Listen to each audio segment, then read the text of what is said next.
ఇంకెన్నాళ్ళు రెంటింట్లో ఉంటాం? సొంత ఇంటి కలను నెరవేర్చుకుందాం. Suman TV biggest property expo October 18th, 19th HSCC Novotel Hyderabad. ఇప్పుడే ఫ్రీ ఎంట్రీ కోసం కాల్ చేయండి.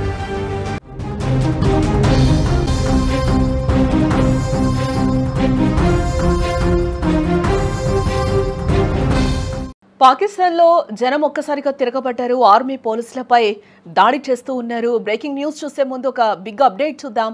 హైదరాబాద్ మొత్తంలో ఉన్న బెస్ట్ ప్రాపర్టీస్ అన్నింటినీ కూడా ఒకే వేదికపైకి తీసుకొస్తోంది సుమన్ టీవీ.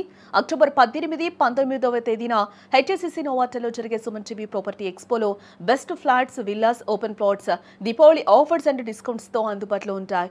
మీరు విజిట్ చేసి ప్రతి గంటకి ఒక గోల్డ్ కాయిన్ ని గెలుచుకునే ఛాన్స్ కూడా ఉంటుంది. ఫ్యామిలీతో రండి, మీ డ్రీమ్ ప్రాపర్టీని సొంతం చేసుకోవచ్చు. ఇప్పుడు బ్రేకింగ్ న్యూస్ చూస్తే పాకిస్తాన్లోని లాహోర్ నగరం రణరంగాన్ని తలపిస్తోందని కూడా చెప్పుకోవచ్చు. ఇజ్రాయెల్ కు వ్యతిరేకంగా టిఎల్పి అనే ఇస్లామిక్ పార్టీ చేపట్టిన భారీ ర్యాలీ హింసాత్మకంగా మారిందని కూడా మనం చెప్పుకోవచ్చు.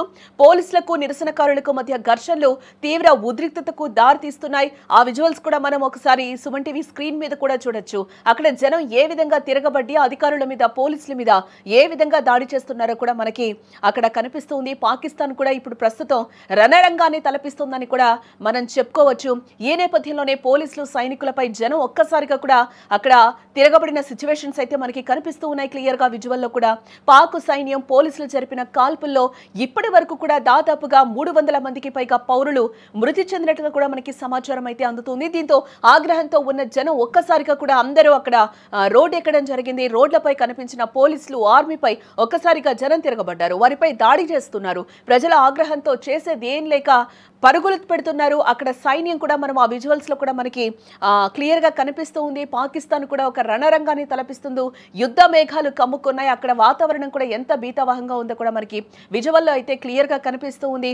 ఈ నేపథ్యంలోనే పోలీసుల మీద, అలాగే ఆర్మీ మీద కూడా ఒక్కసారిగా అక్కడ జనం తిరగబడిన సిచ్యువేషన్స్ అయితే మనకి క్లియర్ గా కనిపిస్తూ ఉన్నాయి. ఒకరికొకరు రాళ్లు రువ్వుకోవడం కూడా అక్కడ మనకి కనిపిస్తుంది. ఎక్కడికక్కడ యుద్ధ వాతావరణం అయితే కనిపిస్తూ ఉంది.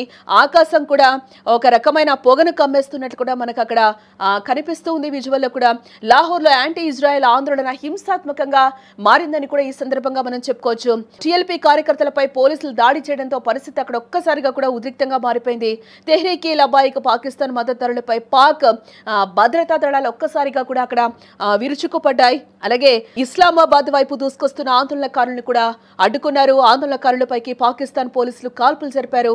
ఆ ఘర్షణలో ఆఫీసర్ తో పాటు అనేక మంది నిరసనకారులు మరణించినట్లు కూడా మనకి తెలుస్తూ ఉంది. కాల్పులో టిఎల్పి చీఫ్ సహా పలువురు ఆందోళనకారులు మృతి చెందారు. లాహోర్ సమీపంలో ఈ ఆందోళన జరిగింది. పంజాబ్ పోలీస్ చీఫ్ ఉస్మాన్ అన్వర్ మాట్లాడుతూ కూడా భద్రతా దళాలపై ఆందోళనకారులు ఫైరింగ్ జరిపినట్లుగా కూడా ఆయన చెప్తూ ఉన్నారు. దీంతో ఓ ఆఫీసర్ మృతి చెందినట్లుగా కూడా చెప్పారు. అయితే ఎంతమంది నిరసనకారులు ప్రాణాలు కోల్పోయారో కూడా పర్ఫెక్ట్ గా లెక్క అయితే చెప్పలేమని కూడా అధికారులు చెప్తూ ఉన్నారు. టిఎల్పి చీఫ్ సాద్ రిజ్వీ కూడా కాల్పుల్లో గాయపడడం లేదా మరణించినట్లు తెలుస్తూ ఉంది అని కూడా చెప్తున్నారు. అతనికి బుల్లెట్లు దిగినట్లుగా కూడా చెప్తూ ఉన్నారు. ప్రస్తుతం అతని పరిస్థితి కూడా క్రిటికల్ గా ఉందని ప్రస్తుతం అయితే ప్రచారం సాగుతూ ఉంది. ముర్దికే వద్ద జరిగిన కాల్పుల్లో ఓ స్టేషన్ హౌస్ ఆఫీసర్ కూడా చనిపోయినట్లు అధికారులు చెప్తూ ఉన్నారు. టిఎల్పి పార్టీ శుక్రవారం తమ ఆందోళనలో మొదలుపెట్టింది. ఇస్లామాబాద్ లో ఉన్న అమెరికా ఎంబసీ ముందు గాజా, పాలస్తీనాకు అనుకూలంగా ప్రదర్శన చేపట్టాలని కూడా భావించడం జరిగింది. అయితే ఆదివారం పాకిస్తాన్ దళాలు అలాగే ముర్దికే వద్ద టిఎల్పి నిరసనకారులు చుట్టుముట్టారు. తెల్లవారుజామున 3 గంటల సమయంలో నిరసనకారుల్ని తరలించే ప్రయత్నం చేశారు. ఆ సమయంలో అక్కడ హింస చోటు చేసుకున్నట్లుగా కూడా మనకి తెలుస్తూ ఉంది. లాహోర్, ఇస్లామాబాద్, పెషావర్, మురిద్కేలో తదితర ప్రాంతాలు తీవ్ర ఉద్రిక్తతలు అయితే చోటు చేసుకున్నాయి. పోలీసుల కాల్పులతో ఆందోళనకారులు మరింత రెచ్చిపోయారు. పలు వాహనాలకు కూడా నిప్పు పెట్టినట్లుగా తెలుస్తోంది. పోలీసులను కూడా అక్కడ ఉరికించి కొట్టినట్లుగా కూడా మనకి సమాచారం అయితే అందుతోంది.